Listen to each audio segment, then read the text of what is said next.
이 시간 우리에게 주시는 하나님 말씀은 누가복음 20장 27절에서 40절 말씀까지입니다.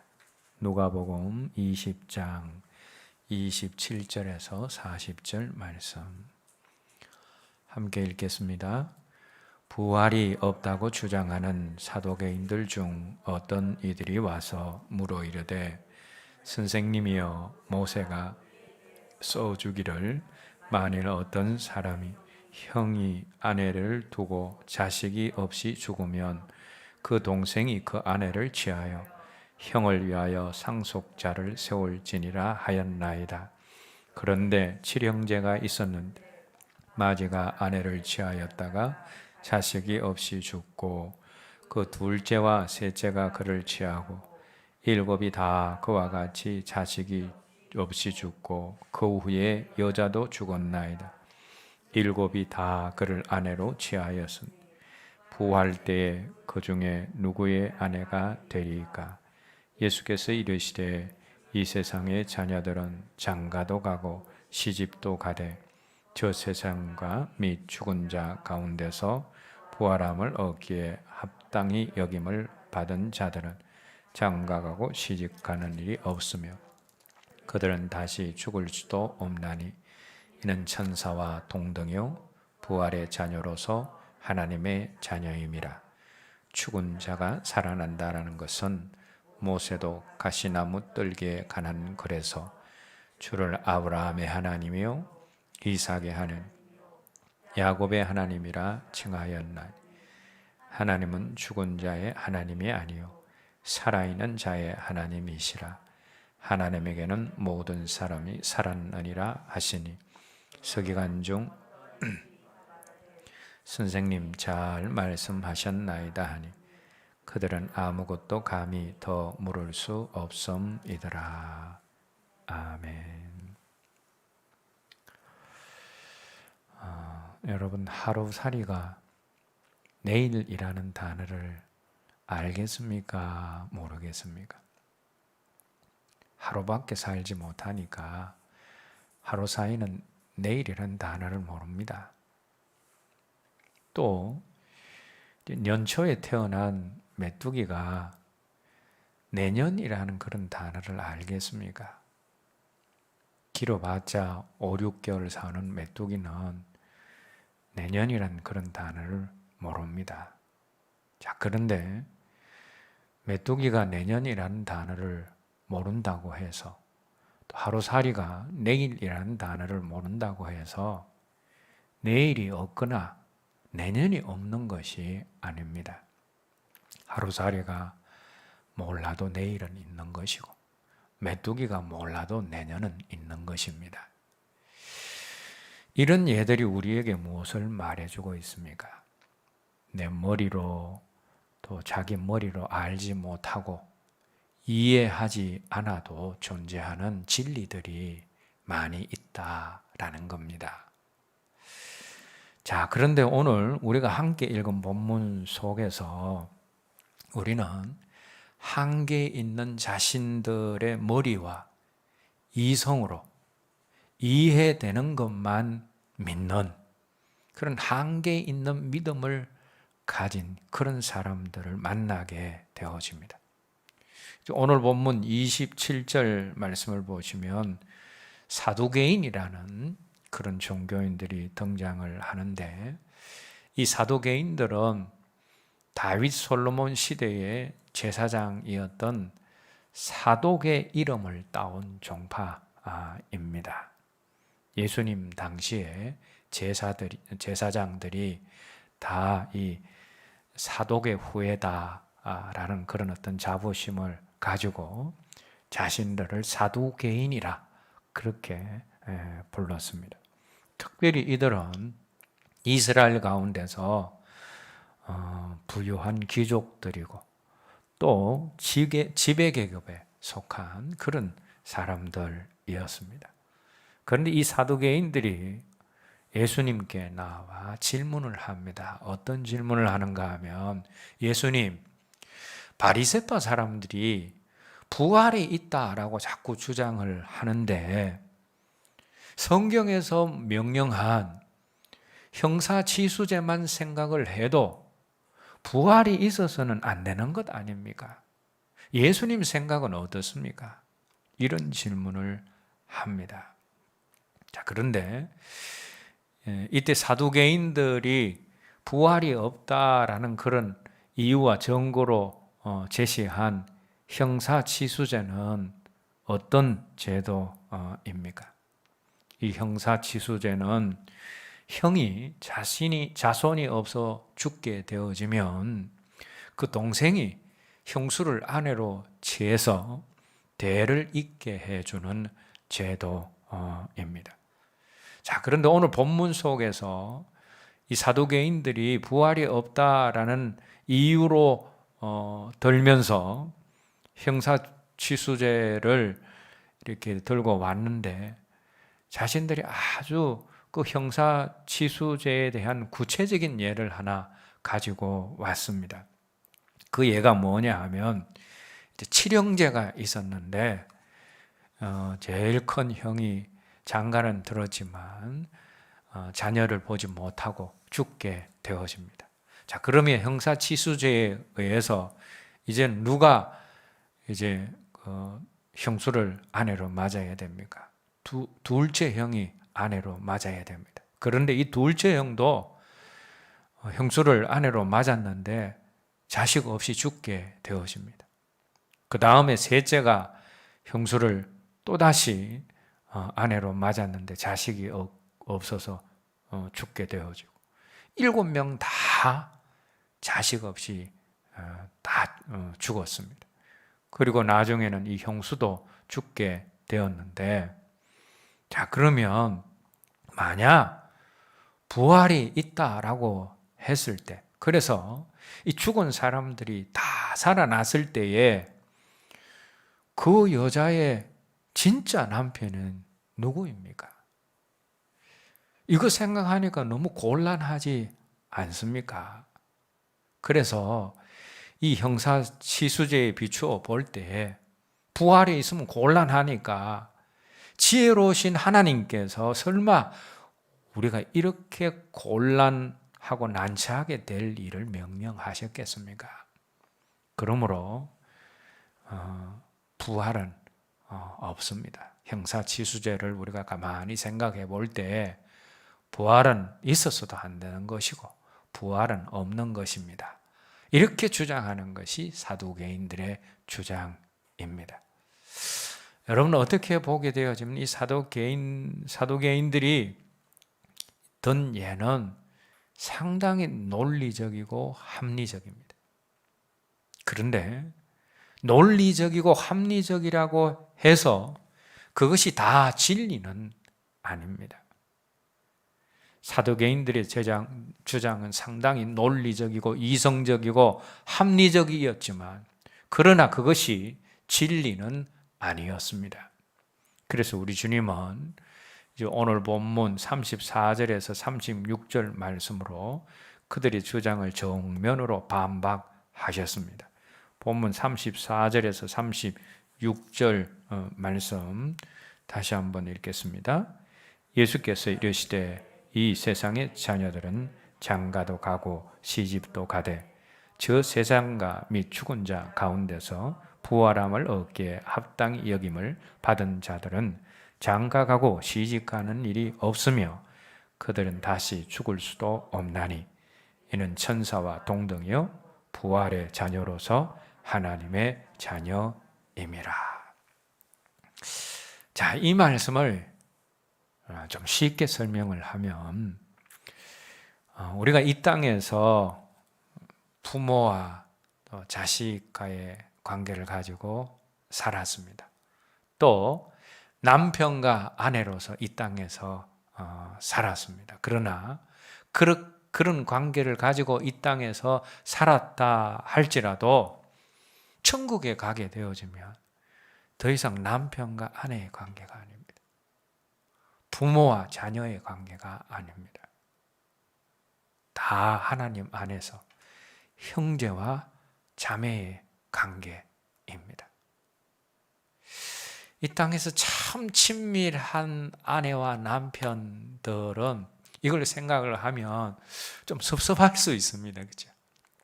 또 이 땅에서 참 그 관계가 좋았던 부모와 자식들의 관계는 이런 사실이 좀 섭섭할 수 있습니다. 천국에 가서도 내 자식은 내 자식이고 내 남편은 내 남편이다 이렇게 생각할 건데 천국은 그런 곳이 아니다라는 겁니다. 다 형제와 자매로 존재하게 되어집니다. 그런데 여러분 천국에서 이 형제와 자매의 이 관계는 이 땅에서의 어떤 부모와 자식과의 관계보다 더 가까운 사이입니다. 천국에서의 형제 자매의 그런 관계는 이 땅에서 어떤 가까운 부부 사이의 관계보다 더 가까운 사이다라는 겁니다. 주님이 지금 이 말씀을 하고 계시는 겁니다. 그리고 천국에서는 더 이상 이 땅에서처럼 장가가고 시집가는 일이 없다라는 겁니다. 자, 사람이 죽었다가 부활한 후에는 이제 장가도 가지 않고 시집도 가지 않고, 그러므로 천국에서는 남편과 아내로서 존재하지 않고 다 천사와 같은 그런 존재로 형제와 자매와 같은 그런 관계로 존재한다라고 예수님이 답변하시면서, 그러면서 사두개인들이 자기들의 머리로 상상되는 것, 머리로만 이해되는 것만 믿으려고 하는 그 신앙을 책망하고 계신다라는 겁니다. 아담과 하와를 선악과를 따먹으면 하나님처럼 지혜로울 수 있다 하면서 인간 이성에서 나오는 지혜를 높이고 그것을 믿기로 해서 유혹한 사단 마귀는 오늘도 우리를 향해서 너희가 믿되 너 지혜가 중요하니, 너희들이 가진 이성이 중요하니 너희 머리만큼만, 너희가 이해되는 만큼만 믿어라. 그렇게 사단이 종용을 하고 미혹을 합니다. 그래서 오늘날 많은 사람들이 자기가 이해되는 것만, 자기 이성이 믿도록 허락하는 것만 믿는 사람들이 생각보다 많다라는 겁니다. 오늘 본문 속의 사두개인들이 그런 사람들이었습니다. 자기 머리로 부활이 이해되지도 않고 천사가 있다라는 것이 이해되지도 않고 초월의 세계, 영적인 세계도 이해되지 않으니까 그들은 천사도 초월의 세계도 부활도 영적인 세계도 부정하고 믿지 못하는 지극히 제한된 신앙을 소유한 사람들이었다라는 겁니다. 그래서 여러분, 우리가 더 나은 신앙, 더 깊은 신앙으로 나아가려면 우리의 이성, 우리의 머리를 넘어서는 신앙이 되어야 합니다.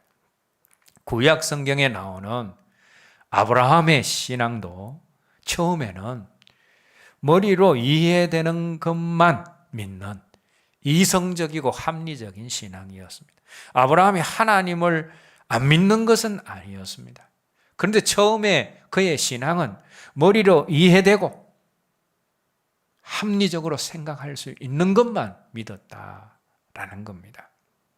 하나님이 사라가 아들을 낳을 것이다 라고 분명하게 말씀하셨지만 이미 태가 닫힌 아내 사라의 몸에서 아들을 낳는다라는 그 하나님의 말씀이 믿기지 않았습니다. 그것은 자기 상식, 자기 머리로는 도저히 받아들일 수 없는 그런 사실이었기 때문입니다. 하나님이 말씀하시니까 그걸 막 부정하지는 않았지만 그것을 깊게 믿지도 못했다라는 겁니다. 그래서 아브라함이 어떻게 합니까? 나중에 자녀가 좀 기다려도 없자 사라의 충고를 듣고 합리적인 방법을 찾습니다. 그 방법이 어떤 방법입니까? 젊은 여종을 통해서 자녀를 생산하는 방법입니다. 그래서 누구를 낳습니까? 이스마엘을 낳습니다. 그 후에도 하나님이 찾아오셔서 지속적으로 아내 사라를 통해서 자녀를 얻을 것이다 라고 말씀하셨지만 아브라함이 어떻게 말하는가 하면 하나님, 이스마엘이나 하나님 앞에서 잘 살기를 원합니다. 그렇게 말을 했습니다. 여러분, 이것이 아브라함이 처음에 가졌던 믿음입니다. 하나님을 믿되 머리로 받아들일 수 있는 것만 믿고 머리로 이해되는 수준까지만 믿습니다. 하지만 하나님은 아브라함의 머리 너머에, 아브라함의 이성 너머에 계셨습니다. 그리고 아브라함의 머리와 이성 너머에 계셨던 하나님은 결국 아브라함의 이성과 머리를 넘는 기적을 행하셨습니다. 그것이 무엇입니까? 100세 때 태가 닫혔던 사라의 문을, 태의 문을 하나님께서 여시고 하나님이 약속하신 약속의 자녀 이삭을 낳게 하신 것입니다. 이 일을 경험하고 난 이후에 아브라함의 신앙이 어떻게 되었습니까? 자기 이해를 넘어가는 신앙, 자기 머리를 넘는 신앙이 되었습니다. 자기 이성을 넘는 신앙이 되었다라는 겁니다. 그래서 하나님의 기적과 이적, 역사하심을 온전히 믿는 신앙이 되었다라는 겁니다. 그리고 우리 하나님은 죽은 자도 다시 살리실 수 있는 분이시다라는 부활의 신앙도 그때 이후로 가지게 되어집니다. 이 부활의 신앙이 있었기 때문에 이삭을 모리아 산에서 번제로 바쳐라 라는 그 하나님의 엄청난 명령에도 아브라함이 기꺼이 순종할 수가 있었던 것입니다. 왜? 이삭을 바쳐도 부활의 하나님이 이삭을 다시 부활시키실 수 있다, 그렇게 믿고 있었기 때문입니다. 아브라함의 이 부활신앙, 아브라함이 가졌던 이 부활신앙이 히브리서 11장 17절에서 19절 말씀에 나옵니다. 함께 읽겠습니다. 아브라함은 시험을 받을 때 믿음으로 이삭을 드렸으니 저는 약속을 받은 자로되 그 드렸느니라. 그에게 이미 말씀하시기를 내 자손이라 칭할 자는 이삭으로 말미암으리라 하셨으니 그가 하나님이 능히 이삭을 죽은 자 가운데서 다시 살리실 줄로 생각한지라. 비유컨대 그를 죽은 자 가운데서 도로 받은 것이니라. 이 말씀은 아브라함의 신앙이 머리와 이성으로 이해되는 것만 믿던 신앙에서 그것을 넘어서는 그런 신앙으로 넘어갔다라는 사실을 보여주고 있는 말씀인데, 우리가 여기서 발견하게 되어지는 아브라함이 이삭을 번제로 기꺼이 바칠 수 있었던 이유가 무엇입니까? 하나님이 죽은 자도 능히 다시 살릴 수 있는 그런 능력을 가지신 분이시다라는 자연계의 법칙을 넘어서고 사람의 이성을 넘어서게 하는 부활신앙이 아브라함에게 있었기 때문이다 라는 겁니다.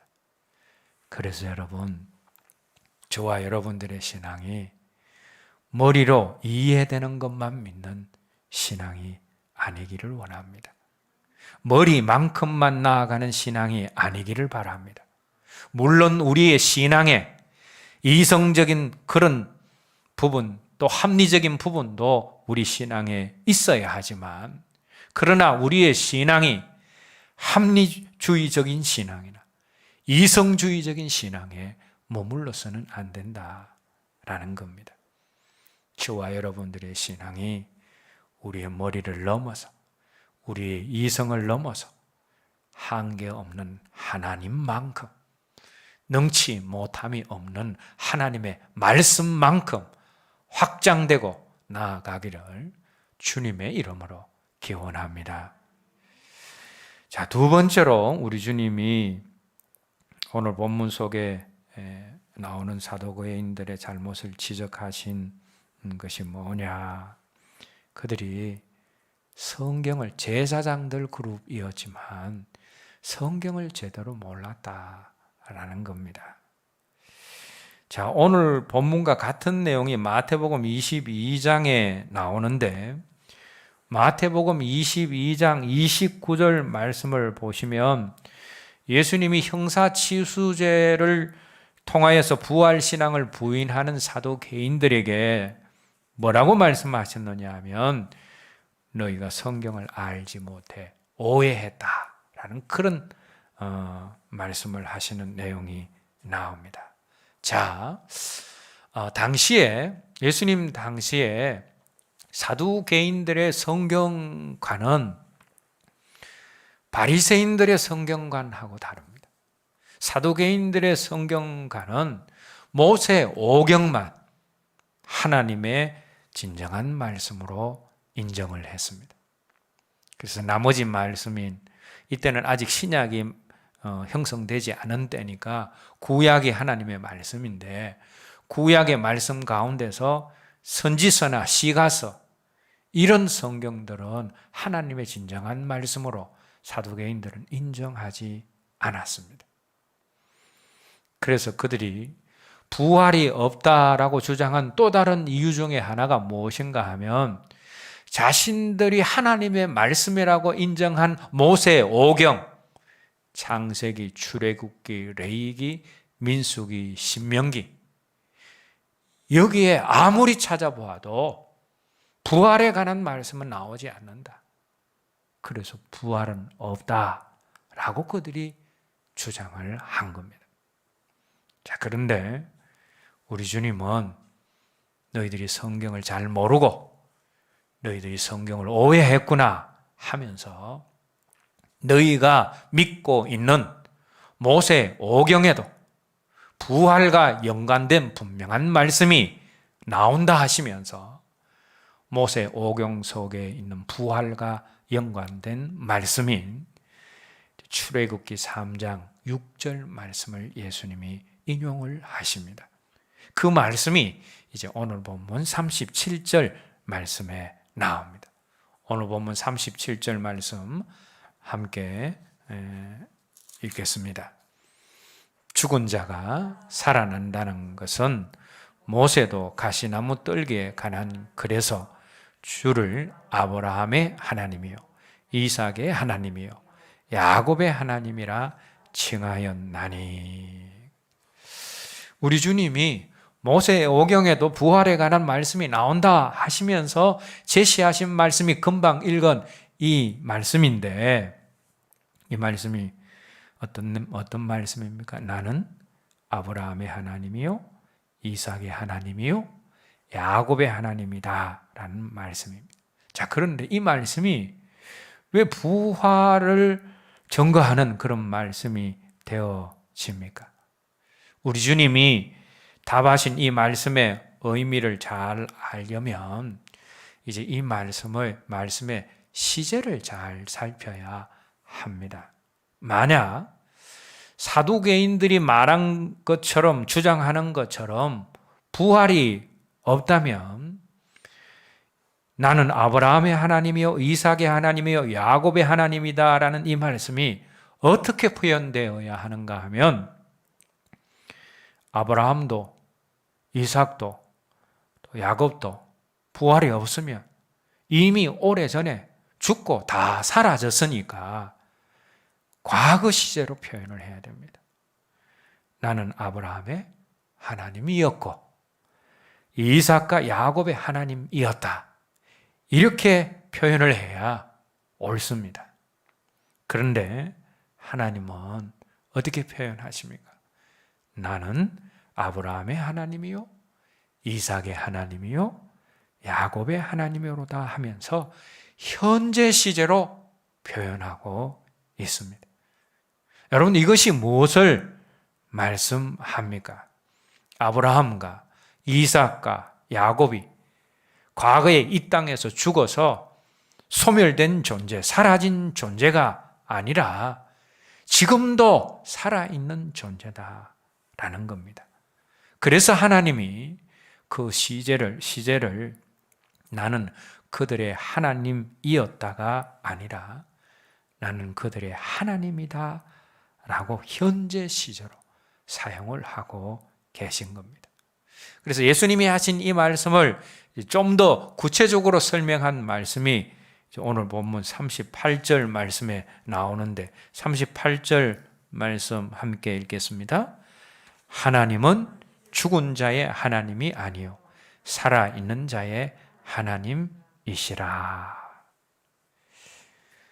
부활은 자신들이 믿고 있는 모세오경에는 없는 내용이고 교리이기 때문에 부활이 없다라고 주장하는 사두개인들에게 주님은 모세오경에 있는 말씀을 가지고 부활을 증명하셨습니다. 오늘 본문 속에 주님을 찾아온 이 사두개인들은 성경을 제대로 몰랐다라는 겁니다. 그래서 부활이 없다라고 말한 것입니다. 우리도 마찬가지입니다. 우리도 성경을 제대로 모르면 하나님에 대해서 또 하나님의 약속과 계획에 대해서 우리의 이성을 넘어서는 영적인 세계에 대해서도 우리가 오해하고 무지할 수밖에 없습니다. 그래서 우리가 성경을 정확하게 제대로 바르게 잘 배운다라는 것이 얼마나 중요한지 모릅니다. 신천지나 또 하나님의 교회와 같은 잘못된 이단에 현혹되어 있는 사람들을 볼 때마다 참 안타까운 것은 저들이 성경을 잘 모르므로 또 오해함으로 아전인수격으로 해석을 함으로 비윤리적이고 비도덕적인 형편없는 집단에 현혹이 되어서 인생이 파멸되어 가고 있다라는 겁니다. 성경을 모르면 하나님도 내 마음대로 생각하고 하나님의 뜻도 내 마음대로 생각해서 결국 하나님의 뜻을 따르는 것이 아니라 자신과 자신의 욕망을 따르는 종교 생활을 하다가 신앙생활의 종을 치게 되는 것입니다. 그리고 오늘날 성경을 제대로 알지 못하기 때문에 자기 육신, 자기 욕심을 따라 살아가면서도 스스로 하나님을 잘 섬기고 있으며 자신의 신앙이 좋다라고 착각하는 사람들이 얼마나 많이 있는지 모릅니다.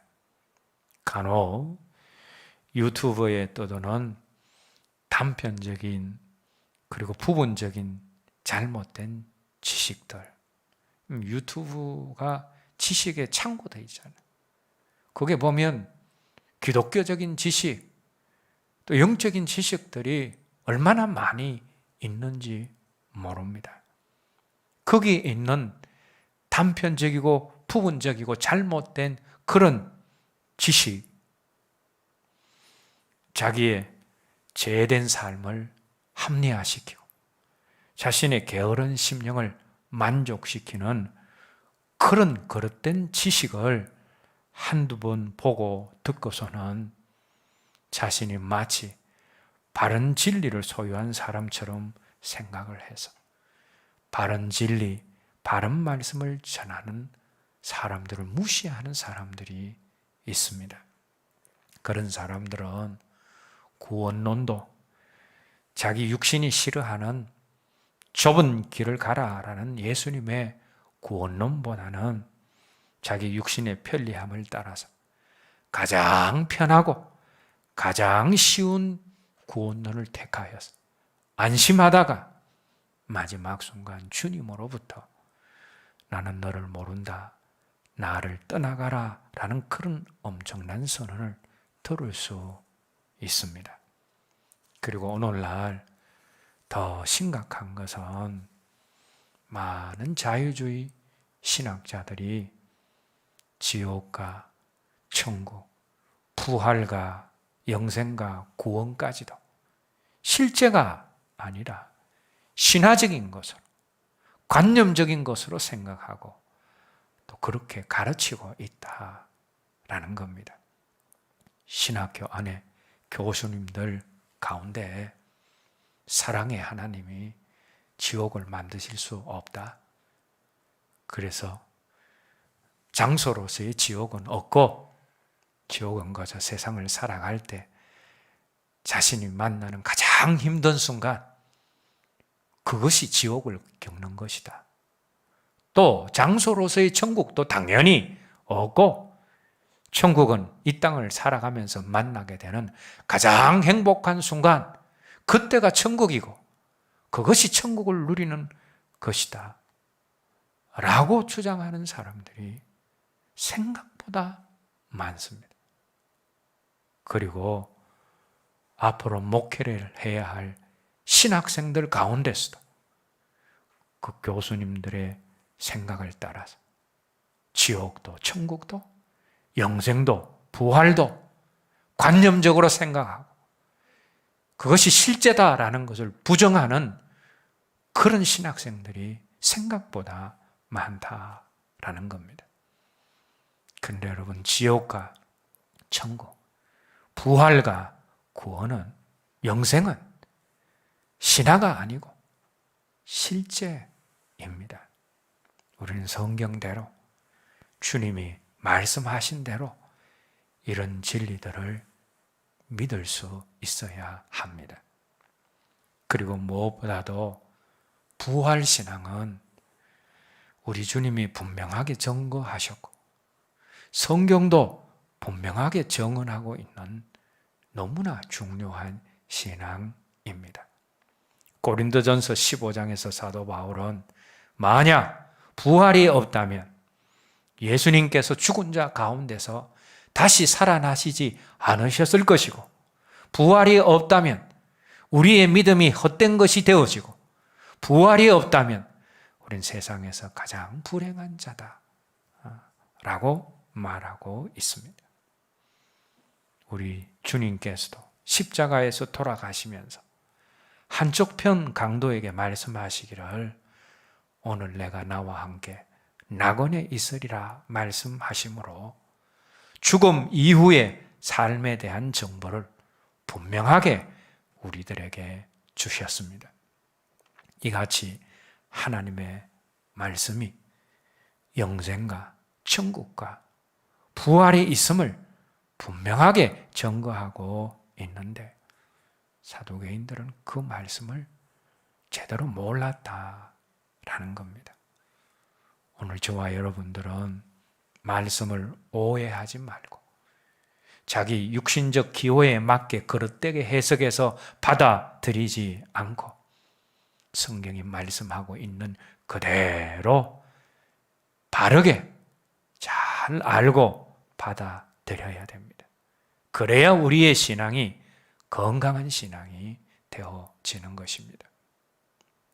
세 번째로 우리 주님이 사도개인들을 향하여서 하나님의 능력을 너희들이 알지 못해서 오해했다라고 책망하셨습니다.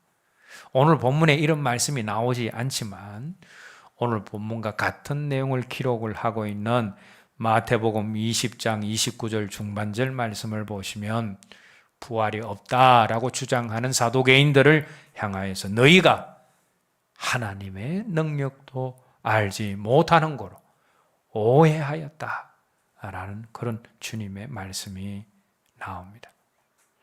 오늘날 믿음을 가지고 있으면서도 사람들이 쓸데없는 의심과 근심을 하는 이유가 무엇입니까? 그것은 자신이 믿고 있는 전능하신 하나님의 능력을 제대로 알지 못하고 그 하나님의 능력을 머리로는 알지만 그것을 심령으로 믿지 못하기 때문입니다. 우리 하나님은 세상을 창조하신 분이십니다. 아무것도 없는 무에서 이 세상 온 우주를 창조하신 분이십니다. 온 우주를 하나님이 설계하시고 창조하셨기 때문에 하나님이 그 잘못되고 고장난 부분도 만지시고 고치실 수 있는 분이십니다. 뿐만 아니라 하나님은 저와 여러분들을 창조하셨기 때문에 우리의 강점도 우리의 약점도 아시고 숨겨져 있는 죄악도 아시고 우리의 슬픔과 고난도 아시고 우리의 한계와 능력을 넘어서는 문제도 능히 해결하실 수 있는 그런 방법도 능력도 가지고 계신 분이십니다. 이 같은 하나님의 능력을 가장 극적으로 보여주는 사건 중에 하나가 해당장 야이로의 집에서 일어난 사건입니다. 해당장 야이로가 자기 딸이 이제 병이 걸려서 언제 죽을지 모르는 곧 죽을 수밖에 없는 그런 상황 속에서 예수님을 찾아와서 도움을 요청합니다. 주님께 도움을 요청합니다. 그리고 우리 주님께서 그 야이로의 요청을 받아들여서 야이로의 집으로 가게 되어집니다. 그런데 가는 도중에 야이로의 집에서 사람들이 와서는 딸이 이제 죽었으니 예수님을 그만 힘들게 하십시오 라고 말을 전합니다. 그때 주님께서 야이로를 보시면서 뭐라고 말씀하십니까? 두려워하지 말고 믿기만 하라 라고 말씀하셨습니다. 그리고 그 야이로의 집으로 가시게 되어집니다. 근데 집에 도착하니까 딸이 죽었으니까 그곳에 있던 사람들이 통곡을 하고 난리를 칩니다. 그때 주님이 그 우는 사람들을 보시고는 울지 마라. 이 아이는 죽은 것이 아니라 자고 있다 라고 말씀하셨습니다. 그러자 사람들이 아이의 그 죽음을 확인한 사람들이 주님의 말씀을 비웃었다. 그렇게 성경은 기록하고 있습니다. 그런데 주님은 그들이 비웃음을 뒤로 하시고 그 아이를, 죽은 아이를 살려내십니다. 여러분, 바로 이 사건이 사람의 한계와 또 한계 없는 하나님의 능력, 주님의 능력을 보여주는 좋은 예입니다. 사람들은 자신들이 할 수 있는 일까지만 이해하고 그 이상의 일에 대해서는 비웃어 버립니다. 예수님이 말씀하셨을지라도 자기의 머리를 넘어서는 그런 일에 대해서는 비웃어 버리고 맙니다. 하나님께서 하실 수 있다라고 하신 일에 대해서도 인간이 할 수 없는 일이기 때문에 하나님도 하실 수 없다라는 그런 착각을 하게 되어집니다.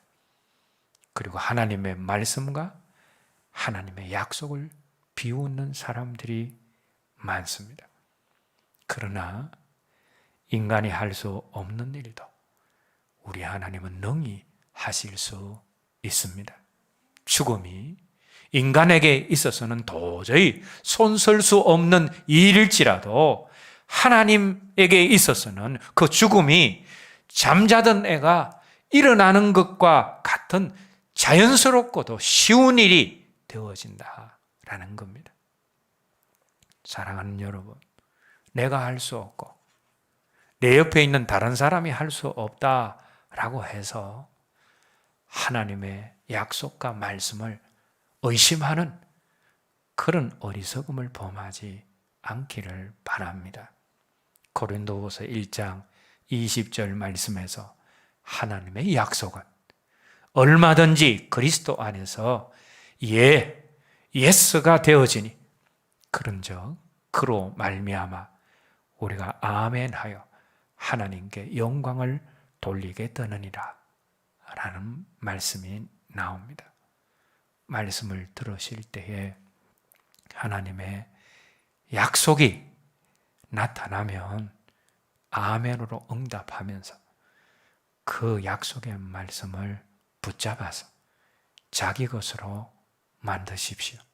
그리고 그 말씀을 주장하고 그 말씀에서 요구하는 대로 말하는 대로 사십시오. 그러면 그 모든 약속, 그 모든 하나님의 말씀이 여러분들의 삶 가운데서 그대로 이루어지는 일들을 경험하게 될 것입니다. 우리 하나님은 모든 것을 가능케 하시는 능력을 가지신 분이시고 그분은 신실하셔서 약속하신 모든 것은 반드시 지키시는 분이시기 때문입니다. 하나님은 능히 믿는 모든 사람들을 부활시키셔서 새 삶을, 새 나라인 하나님 나라, 천국에서 영원토록 살 수 있게 하시는 분이십니다. 문제는 내가 이것을 믿느냐, 이 하나님의 능력을 믿느냐라는 것입니다. 오늘 본문 속의 사두개인들은 이런 하나님의 능력을 믿는 믿음이 없었습니다. 그것을 우리 주님이 책망을 하신 것입니다. 이제 말씀을 맺겠습니다. 부활이 없다라고 주장한 사두개인들의 문제가 무엇이었습니까? 머리로 이해되는 것만 믿고 신앙하는 이성주의적 신앙, 합리주의적인 신앙이 그들의 문제였습니다. 그리고 말씀을 제대로 알지 못했고 오해하고 육신을 따라서 해석하는 것, 그것이 문제였습니다. 여러분, 사두개인들이 그 당시에 부유청에 사는 귀족들이다 라고 했습니다. 이 땅의 삶이 그렇게 좋으니까 천국도 별로 와닿지 않는 겁니다. 부활도 그렇게 소망이 되지 않는 겁니다. 사람이 자기 상황과 형편에 따라서 말씀을 해석을 합니다. 그래서 말씀을 오해하고 그릇되게 해석을 하는 겁니다. 그리고 사두개인들은 하나님의 능력을 제대로 알지 못하고 그것을 믿는 믿음이 없었다라는 겁니다. 오늘 저와 여러분들의 신앙이 사두개인의 신앙에 머무르지 않기를 바랍니다. 우리의 신앙이 우리의 이성과 합리를 뛰어넘는 그런 신앙이 되기를 원합니다. 말씀을 오해하지 않고 말씀을 자기 육신적 기호에 따라서 해석하지 않고 있는 그대로 알고 믿는 신앙, 그리고 무한하신 하나님의 능력을 제한하지 않고 그 하나님의 능력을 기대하고 믿을 수 있는 힘있고 강력한 신앙이 저와 여러분들의 신앙이 되었으면 합니다. 이제 오늘 찬양 부르신 후에 오늘 들은 말씀 가지고 함께 기도하겠습니다.